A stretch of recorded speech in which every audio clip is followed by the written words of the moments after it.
네, 안녕하세요. 이번에는 네 번째 시간인데요. 지난 시간에 그 인문사회과학에서 대상을 해석하는 기호작용하고 자연과학에서 자연 대상, 자연 현상을 탐구의 방법론, 귀납, 연역, 기추, 가설 세우고 실험하고 테스트하고 그 과정이 닮은 것이 아니고 결국은 자연이라는 기호 또는 인간과 사회생활에서 일어나는 여러 가지 기호, 현상을 해석하는 것이 기호작용과 탐구 과정이 탐구가 닮았다, 같은 형식이다, 어떻게 보면 같은 공식이다라는 것을 했습니다. 근데 사실은 그 뒤에 숨어 있는 게 여기 이제 구조주의 의미론 구조라는 용어가 아까 저기 2차 시에서인가 2500년 철학사 하면서 고대 그리스 철학부터 구조주의라는 용어 그때 보셨을 겁니다. 구조주의하고 구성주의는 다른데요. 그거는 이제 뒷부분에 가서 하기로 하고, 그래서 이번 시간에는 기호 해석이라고 했을 때 그 기호를 어떻게 볼 거냐, 아니면 의미를 어떻게 볼 거냐, 그런 의미에서 구조주의 인미론 먼저 보고요. 그 다음에 소시르 기억나시죠? 지난 시간에 기표, 기의 라는 용어를 처음으로 제안한 사람입니다. 소시르하고 라깡하고 기호를 해석하는 관점이 다릅니다. 조금.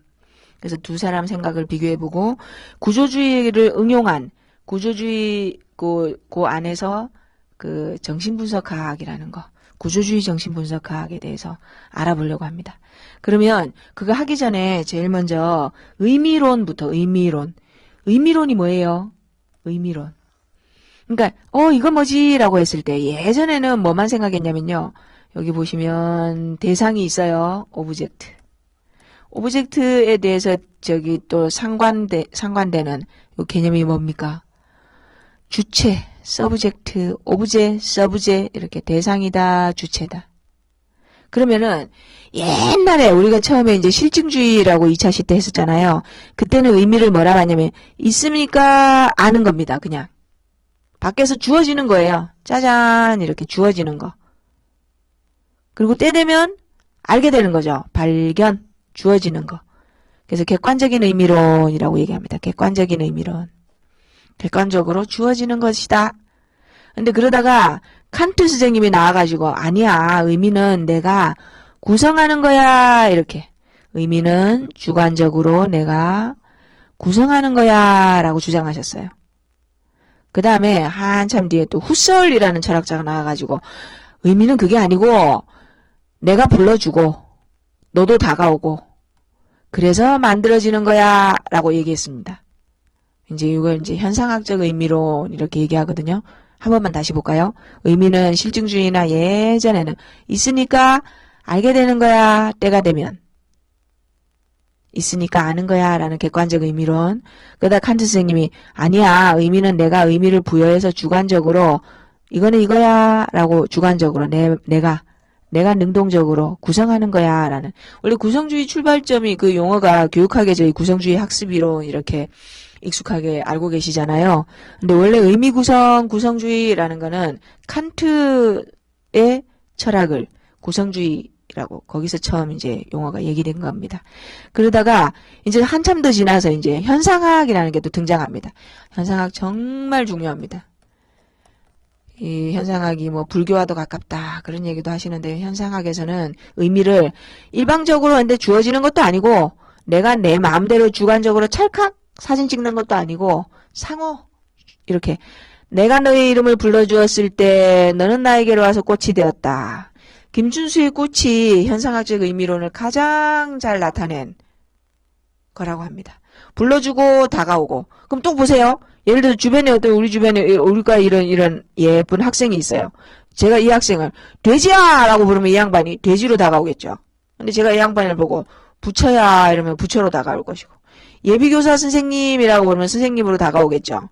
근데 이 말썽쟁이야 라고 부르면 말썽쟁이로 다가오겠죠. 이 현상학입니다. 현상학. 내가 너를 무엇으로 불러주면 너는 내게 와서 무엇이 되어주겠느냐 이렇게. 이 현상학이거든요. 근데 이거 다 아니고요. 의미로 보세요. 이거 다 아니고 구조주의 의미론이라는 게 이제 20세기에 등장합니다. 20세기인가? 하여튼 그것도 구조주의 의미론 전혀 다른 거예요. 옛날에는 있으니까 다가오고 뭐 아니까 있고 그랬잖아요. 그 출발점이 소시를 이렇게 연결되는 겁니다. 소시리가 처음에 뭐라 그랬어요? 예전에는 예를 들어서 누군가가 제게 이제 영순아라고 불렀잖아요. 어이 꽉 이렇게 불렀어요. 제 친구들은 영순이라고 안 하고요. 꽉이라고 합니다. 꽉. 어이 꽉. 꽉 하면 거기다 대고 이제 어떤 기표의 그 의미를 담잖아요. 이거 둘이가 필연이라고 했어요. 필연. 저는 꽉이게 돼 있었어요. 필연적으로. necessarily. 반드시. 필연적으로. 아니면 또 뭐가 있을까요? 요런 사고방식이 이렇게 옛날에 르네상스 같은 데 남아있었죠. 그래서 하나님도 제일 먼저 하신 일이 뭐예요? 태초에 말이 있었다. 필연이에요, 필연. 말이 있었고, 의미가 있었고. 근데 이거 아니라고. 이거 둘이 만난 거는 우연히, 어쩌다 보니, 자의적으로 만난 거야. 그 사이에서 의미를 약속한 거야. 라는 거. 이게 소실이라는 사람이 처음에 이렇게 했죠. 그래서 기표, 기의, signifier, signified 이렇게 했던 거 기억나시죠? 이렇게 해놓고 그래서 그 둘 사이는 아무 관계가 없는데 둘이 연결된 거야. 한번 연결되고 나면 약속이라서 지켜야 돼. 요렇게 차이만 있으면 돼. 대표적인 게 뭐 있으세요? 우리 아무 의미 없는데 약속해서 차이 만든 거. 여기 야구팀 있잖아요. 야구팀. 요즘은 뭐예요? 저희 클 때는 롯데 자이언츠 거인이에요. 삼성 라이온즈 사자야 또. 그리고 오비베어스 그때는 곰이에요. 곰. 진짜 그 양반들 거인이고 뭐 사자고 곰이에요? 아니죠. 그리고 옛날에 그 고대 부족 씨족 사이 부족 사이 할 때 토템 아시죠? 우리는 뭐 곰부족이다. 뭐 아니면 우리는 뭐 붉은 뭐다 이런 식으로 할 때 이게 그거예요. 이거 두 구별만 되면 돼. 구별만 되면. 걔네가 원래 거인이고 사자고 아무 상관없어요. 기호들끼리 구별만 되면 된다고요. 변별이라는 거. 디퍼렌셜 기호와 기호 사이의 차이. 구분만 되면 돼요. 그럼 또 그런 거 있죠. 대위, 중위, 소위, 대중소 이 사이 구분만 되면 돼요. 구분만 되면. 이렇게 해서 기호는 의미를 가지게 됩니다. 라고 소시르가 얘기를 했어요. 이거는 지난 시간에 했던 거니까 이렇게 넘어가고. 근데 구조주의 의미로는 뭐냐면 여기 보세요. 이 생각에서 나온 거예요. 우리는 선생님들 한번 생각해 보세요. 이제 선생님들 각자 이름 있을 거 아니에요. 이름이 있으면 나는 누구예요? 선생님들 누구예요? 태어날 때부터 나는 누구다. 나의 의미가 정해져 있어요. 아니에요. 나는 누구다. 구조주의 의미는 이게 조금 어려운 거라서 왜냐하면 논리 논술을 하려면 이거 아셔야 됩니다. 구조라고 하는 스트럭처 구조가 이루어져 있고 구조주의에서 기표의 토테미즘 좀 전에 말씀드렸죠. 오비베어스, 시카고 불스 구분만 되면 돼요. 이게 그 팀들이 꼭 뭐 오비팀이 시카고 팀이 불스일 필요가 없었어. 붉은 황소 그럴 필요가 없었어요. 약속한 거예요. 둘이 서로 구분만 되면 된다. 그리고 그게 어떤 뭐를 이루고 있다고요? 시스템을 이루고 있다. 또는 다른 말로 스트럭처, 구조를 이루고 있다. 이거예요. 구조를 보시는 제일 좋은 방법이 장기판 생각해 보세요. 장기판. 장기 보면 뭐 있으세요? 이렇게 편 나눠가지고 초나라, 한나라 이렇게 있고 여기 장 있고 포 있고 뭐 말 있고 졸 있고 난리 났죠? 근데 이게 뭐예요? 약속이에요, 약속. 그 안에 코드, 기호체계, 시스템. 포하고 상하고 장하고 뭐 조라고 역할이 구분만 되면 되는 거예요. 그래서 이게 보이지 않는 규칙, 룰이 있는 거죠, 룰이.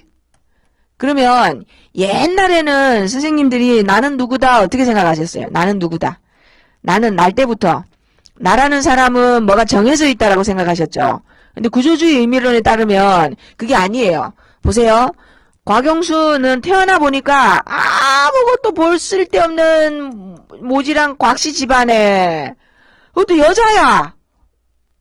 그러니까 내가 태어난 내 자리 나의 포지션에 따라서 나의 의미가 내 그릇이 정해져요. 이게 구조주의예요. 원래 본질적으로 곽영순이라는 에센스가 있는 게 아니에요. 그래도 요즘은 뭐 이렇게 없는 집안에 태어나고 여자고 뭐 그래도 지가 열심히 공부하거나 뭐 의지가 있으면은 뭔가가 될 수는 있잖아요. 근데 구조주의가 정말 심각했던 때가 언제예요? 대한민국에서. 우리나라 역사에서. 조선시대 생각해 보세요. 미스터 선샤인 보셨죠? 이병헌. 태어나 보니까 어때요? 종놈의 자식이야. 종이야. 종이야. 그러니까 그때 노비인데 뭐 할 수 있어요? 글을 배울 수가 있어. 뭐 그리고 부모도 맞아 죽고 그죠? 이게 구조예요. 전체 바둑판 안에서 또는 장기판 위에서 네 자리가 어디냐고요. 네 자리. 네 자리. 네 자리에 따라서 너의 의미가 정해진다. 그게 구조주의예요. 그럼 대위, 중위, 소위라는 그 구조 속에서 중위의 의미가 정해지는 거죠. 야구 경기 보세요. 야구장에서 공 발로 차면 안 되죠. 데드볼 아닌 다음에는. 데드볼도 차면 안 되죠. 맞은 거지 그냥. 그러니까 그 보이지 않는 룰이 있다고요. 구조가 있다고요. 구조를 선생님들 우리처럼 과학하는 사람들은 룰이라 그러면 알아들어요. 룰. 보이지 않는 룰. 야구장에서 주체 객체만 있는 거 아니에요. 보이지 않는 룰이 있어요. 룰. 공 들고 뛰면 안 돼. 뭐 이런 것처럼. 공 들고 뛰면 안 되는구나. 예. 그렇게 그게 구조예요. 구조주의는 의미의 본질이 있는 것이 아니고 기호와 기호들의 차이의 체계. 서로 다른 차이들의 여러 가지 대위, 중위, 소위, 포, 상, 졸, 마 이런 식으로 그 역할, 위치에 따라서 그 의미가 정해진다라는 거예요. 그래서 조선시대 신분사회라 그러잖아요. 몸신자에다 이 분자죠, 분. 네 분수를 알아라 그러잖아요. 분수. 이거 되게 무서운 말이에요. 이게 역할이 이렇게 나눠져 있잖아요. 판때기가 이렇게. 그 중에 네 자리. 나누어진 거기서 너의 자리를 알아라가 분수예요. 종으로 태어났으면 종으로 살다 가야 된다고. 양반 행세 하려고 그러면 안 된다. 이렇게. 이게 구조주의예요. 그럼 구조주의에서 의미를 어떻게 볼까요? 지금 소시르가 말한 구조주의하고 구조주의 의미론에서 라깡이 말한 구조주의하고 조금 다르대요. 여기 있죠? 구조주의는 여기 요 부분만 볼게요. 변별적인 에센스 그런 거 없고요. 기표는 하나의 고정된 의미를 가질 수 없고 어디에서요? 전체 구조 안에서 이거 필드, 스트럭처, 콘텍스트 다 보시면 될 것 같아요. 거기서 백그라운드 거기서 너의 자리 너 어딨어? 에 따라서 결정된다고요. 그 지구촌 생각해보세요. 지구촌.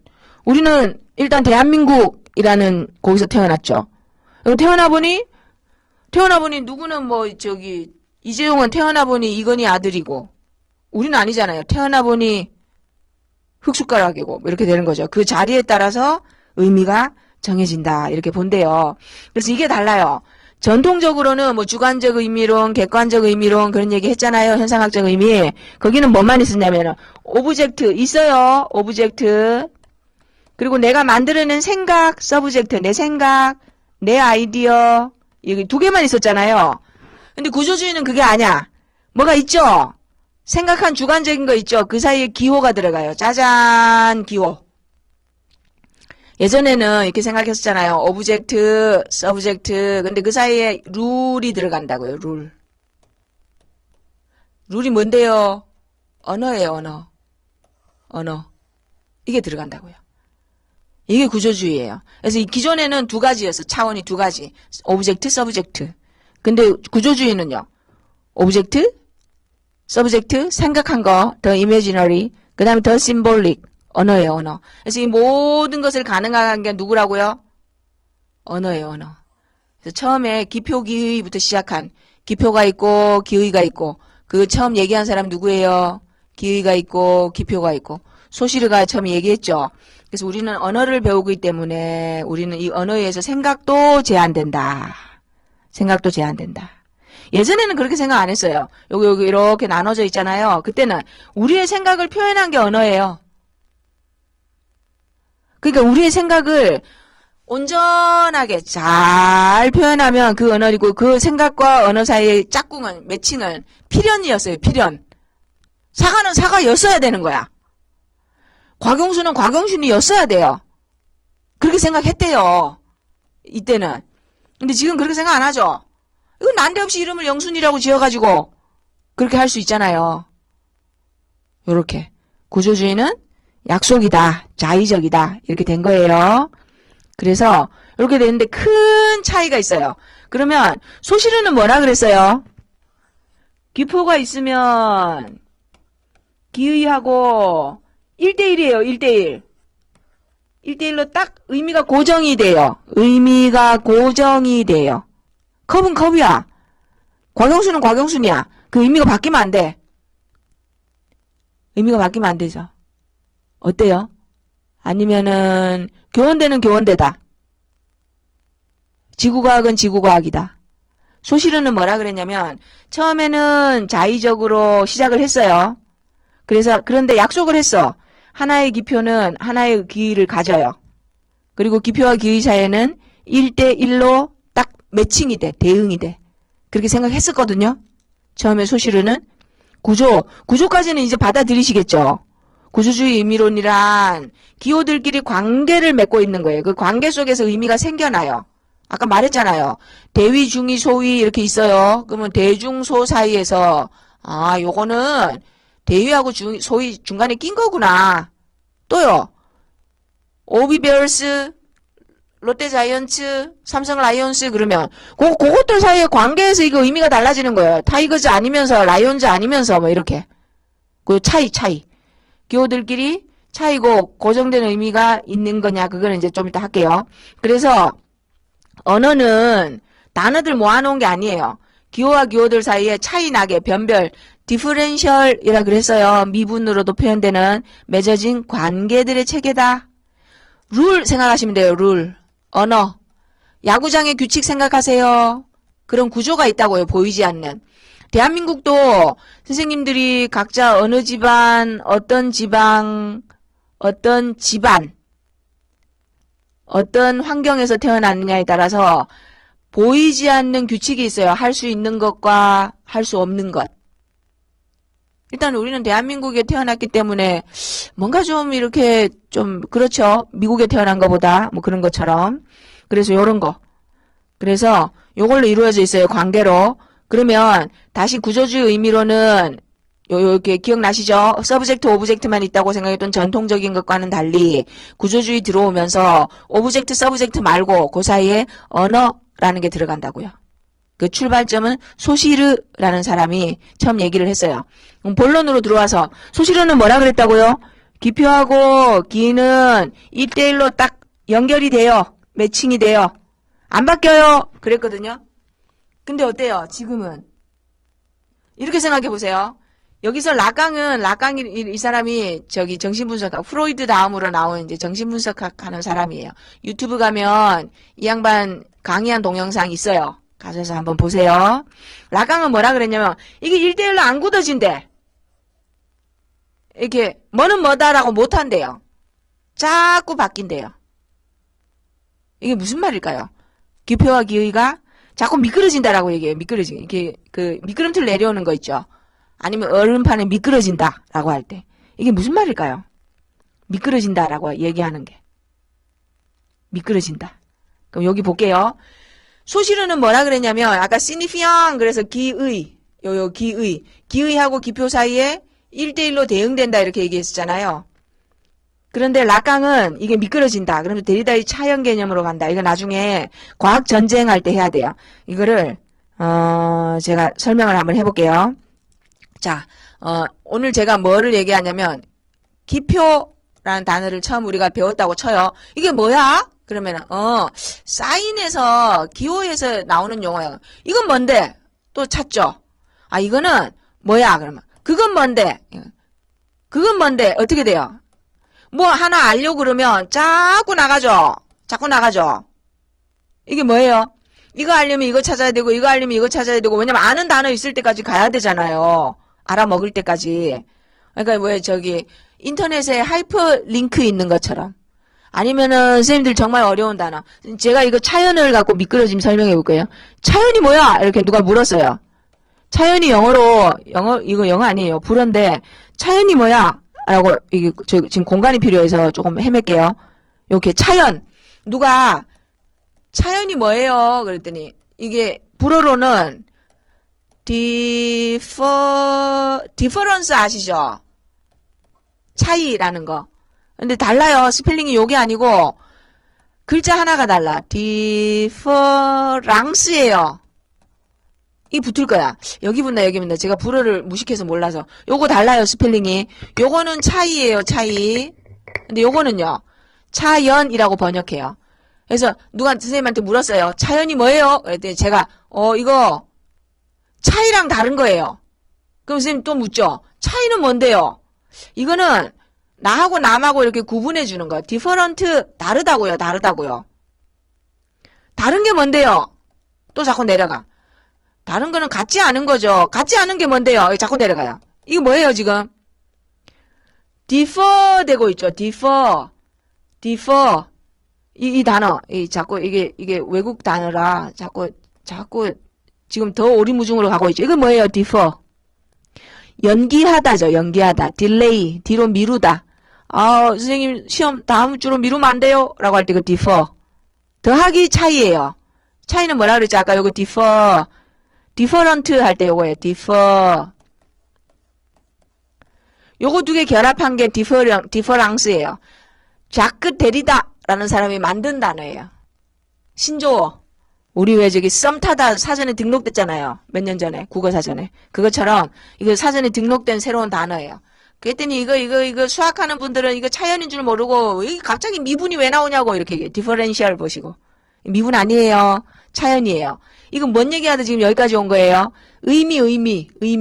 의미가 소실은 뭐라 그랬어요? 기표하고 기하고 1대1이야. 이렇게 1대1이야. 딴 생각하지 말어. 이렇게 했잖아요. 근데 데리더라 사람이 나와가지고 1대1로 절대로 고정 안 된다고. 의미 고정이 안 된다고. 왜요? 자꾸 미끄러져. 이거 뭐예요? 자꾸 미끄러지고. 그리고 이거 의미가 어떻게 결정이 돼요? 중의는 어떻게 의미가 결정된다 그랬죠? 대의하고 소의하고 다른 거. 이 차이를 모르면 이 의미를 몰라요. 뭐래 그러면. 이거 대의하고 소의하고 그 가운데 낀 거야. 이렇게. 그런 거 많죠. 뭘 코드를 알아야 그것들 사이의 차이를 알아야 그 의미를 어렴풋이 짐작하는 거. 그건가 했더니 자꾸 뭐는 뭐랑 달라 뭐는 뭐랑 달라 자꾸 차이하고 그다음에 연기되는 거예요. 뭐를 알아야 되고 꼬리에 꼬리를 물고 이게 고정이 안 돼요. 그래서 옛날에는 소시르가 처음에 얘기할 때는 기표하고 기의는 1대1로 딱 연결이 돼요 그랬거든요. 왼쪽 여기 소시르. 근데 락강이 뭐라 그랬냐면 1대1로 대응이 안 됩니다. 코리스판던스 대응이 안 되고요. 자꾸 미끄러져요. 이게 기호 얘기하니까 잘 안 하다으시죠. 선생님들 욕망 해보세요. 욕망. 뭐 하고 싶은 거 있죠. 각자. 올해 안에 이루고 싶은 거 아니면은 내가 30이 됐을 때 40이 됐을 때 자 뭐가 있어요. 내 욕망 하고 싶은 거. 그게 됐어. 끝이에요. 또 딴 거 하고 싶죠. 끊임없이 미끄러져요. 아니면 여기다 선생님들 아이덴티티 넣어보세요. 정체성. 어떤 사람이 되고 싶으세요? 훌륭한 교사? 그럼 끝난 것 같죠? 아니에요. 훌륭한 남편도 되고 싶어요. 또는요. 훌륭한 아빠 되고 싶죠. 또 자꾸 미끄러져. 그럼 훌륭한 아빠 뭔데요? 누구와 비교했을 때 훌륭한 거예요. 디퍼런스. 나는 너와 달라. 차이와 그리고 자꾸만 미끄러지는 이 가운데에서 선생님들이 의미가 생겼다가 없어졌다가 그럴 때 있죠. 20살의 나, 30살의 나, 40살의 나 달라요. 나는 곽영수는 나이만큼 똑같다. 딱 고정이 돼요. 곽영수는 뭐뭐다. 안 돼요. 왼쪽처럼 소시르가 말한 것처럼 기표와 기의가 1대1로 대칭이 안 돼요. 이게 지금 우리 주민번호 얘기하듯이 이렇게 정체성으로 얘기해서 그런데 욕망도 그렇고 의미도 그렇다고요. 의미도. 살면서 의미 바뀐 거 뭐 있을까요? 조금 민감한 얘기 해볼까요? 박정희 대통령의 의미 어때요? 5.16 때 의미, 새마을 운동할 때 의미, 박근혜 대통령이 대통령 할 때 의미, 박정희의 의미, 아니면 또 해볼까요? 노무현 대통령의 의미는 어떤 대통령이었어요? 대통령 할 때, 돌아가셨을 때, 그리고 지금 민주당 집권 하에, 그리고 앞으로 50년 뒤의 의미 달라요. 뭐 이런저런 이유로 정치적인 이유도 있고 뭐 권력 관계도 있고. 그래서 결론은 보세요. 세상을 살아갈 때 뭐는 뭐다 그렇게 투명하고 순박하고 소박하지 않아요. 끊임없이 미끄러진다. 그래서 여기 있죠. 제가 설명이 부족해서 여기 한번 읽어볼게요. 락강이 뭐라 그랬냐면 어떤 기표를 설명하려면 다른 기표를 갖고 와야 돼요. 차연이 뭐예요? 차이 더하기 연기야. 연기가 뭐예요? 이렇게. 계속 반복되고 연결되는 거예요. 쇠사슬처럼. 그러면서 계속 미끄러져요. 조금씩 의미가 어긋나. 애매모호하다고요. 네. 그래서 이게 락강의 의미가 미끄러진다. 이게 차연으로 가요. 그래서 정신분석학 있죠. 뭐 우울증 있는 것도 우리도 이제 그 심리 상담 받으러 외국처럼 마음 놓고 갈 수 있어야 되는데 감기와 같다 그러잖아요. 감기 걸리면 당연히 병원 가야죠. 아니 뭐 약 먹고 떨어지면 괜찮은데 안 그러면 가야죠. 그것처럼 심리 정신분석학도 똑같아요. 감기 걸려서 병원 가는 거랑 심리적으로 몸이 아프다 뭐 이렇게 마음이 아프다 이렇게 가는 거죠. 정신분석학은 어디 밖에 상처가 있는 게 아니고 마음이 아파 매일이. 근데 그 말을 들어줘야 돼요. 근데 자기가 그럴 때 있죠. 선생님들도 오늘 급내 우울해. 근데 왜 우울한지 몰라. 가서 얘기하세요. 아니면 스스로 자기 고백이라도 해봐. 아침에 이런 일이 있었어. 그것 때문에 우울한가? 그거 아닌 것 같아. 그럼 저건가? 그 사람이 누군가가 내게 그 말을 했는데 우울해. 그 사람이 왜 그 말을 했을까? 하나씩 꼬리에 꼬리를 물고 이렇게 추적하고 가다 보면 그 원인 이거구나 이거 때문에 이게 정신분석의 프로이드도 그렇고 어떤 기표를 듣고 그 말이 뜻하는 바를 해석해낸다. 이게 뭐를 잡아내냐면요. 말 실수를 잡아내요. 저도 어제 수업하다가 태풍 링링이 한반도로 오고 있어요. 그런데 선생님 제가 뭐라 그러냐면 잉잉이 오고 있어요. 그래서 잉잉이 오고 이 뭔가 억압된 거야. 이 뭔가 다른 거 이게 추적해 가다 보면 제가 링링을 잉잉이라고 한 이유가 있다는 거죠. 그 의미를 추적하려면 끊임없이 추적해 들어가 보자. 그래서 의미는 처음에 소시르가 얘기했던 것처럼 기표와 기가 1대1로 연결이 됩니다. 아니에요. 기표와 기는 끊임없이 미끄러집니다. 이게 구조주의 의미론이에요. 그래서 이 구조주의의 의미론을 작 락강이라는 사람이 정신분석학에 가져갔어요. 정신분석학, 구조주의 정신분석학. 구조주의 그러니까 되게 이거 난데없이 논술 시간에 웬 구조주의야 하시죠. 그래서 보세요. 의미론 그러면은 뭐였다고요? 옛날에 전통적으로는 오브젝트, 서브젝트. 있으니까 알죠. 객관적인 거. 우리가 알아야 되는 거예요. 내가 의미 구성하는 거예요.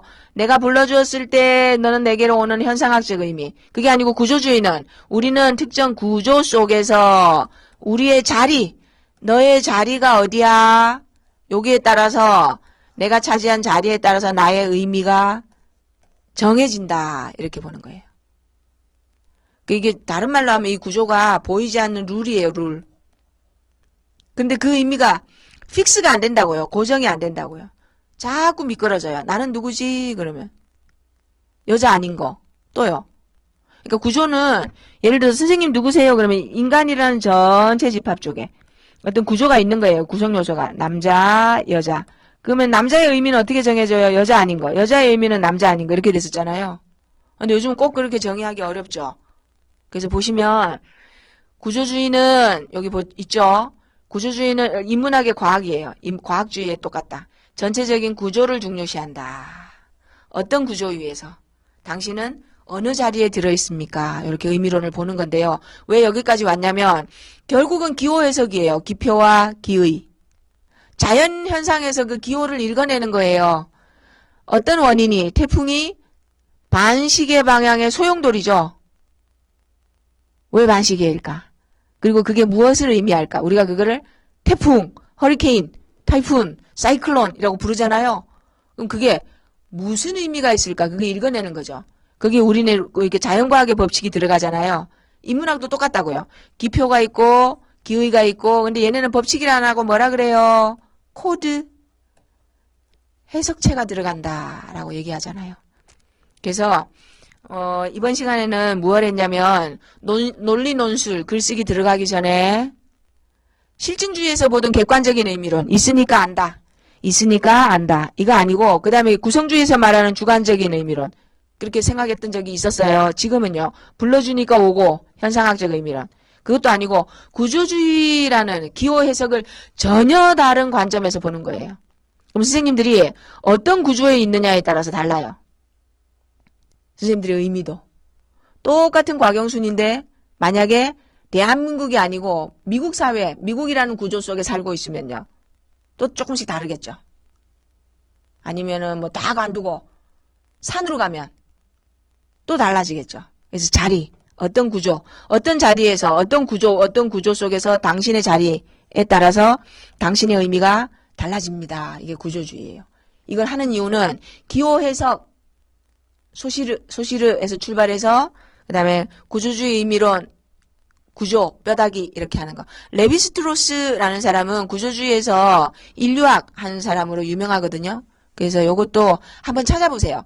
그래서 이 사람이 밝혀낸 유명한 게 우리가 이거 무의식적이래요. 구조가. 문화는 다르지만 공통된 구조가 있다. 룰이 있다. 이렇게 얘기하는 거죠. 그러니까 밥 먹는 거, 식사하는 거. 그 공통된 구조 중에 제일 대표적인 게 뭔지 아세요? 룰 중에 하나가 근친상간의 금지. 그래서 서양에도 오디푸스 컴플렉스라는 용어 있잖아요. 왜? 우리도 시집은 다른 동네 다른 집안으로 보내죠. 같은 집안끼리 하면 안 돼요.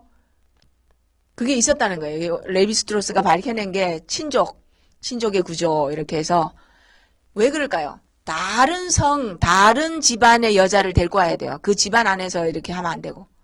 그래서 그런 것처럼 모든 인류가 보이지 않는 무의식의 구조가 있다. 이렇게 그 구조주의란 말 이렇게 이 사람이 쓴 표현이기도 해요.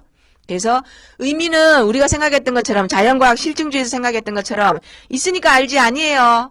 구성할 수도 있고 상호작용할 수도 있고 어떤 구조, 필드 속에서 내 자리에 따라서 의미가 구성될 수도 있고 기호다. 기호 해석에서 의미가 만들어진다. 따라서 내가 어느 구조, 어떤 법칙의 장 속에 들어있느냐에 따라서 나의 의미, 어떤 현상의 의미도 달라지는 거죠. 똑같은 사과인데 미술 시간에는요. 그려야죠. 그 다음에 가정 시간엔요. 먹어야죠. 요리. 먹는 거잖아요. 근데 물리 시간에는 뉴턴의 사과예요. 그거예요. 구조. 어디에 갖다 놓느냐에 따라서 의미가 달라진다고. 어떤 너의 포지션, 너의 플레이스, 어떤 맥락 속에, 룰 속에, 필드 속에. 이게 구조주의예요. 그러면 이제 여기까지 하고 다음 시간에는 본격적으로 논증, 논술, 설득의 문법들에 대해서 알아보겠습니다. 감사합니다.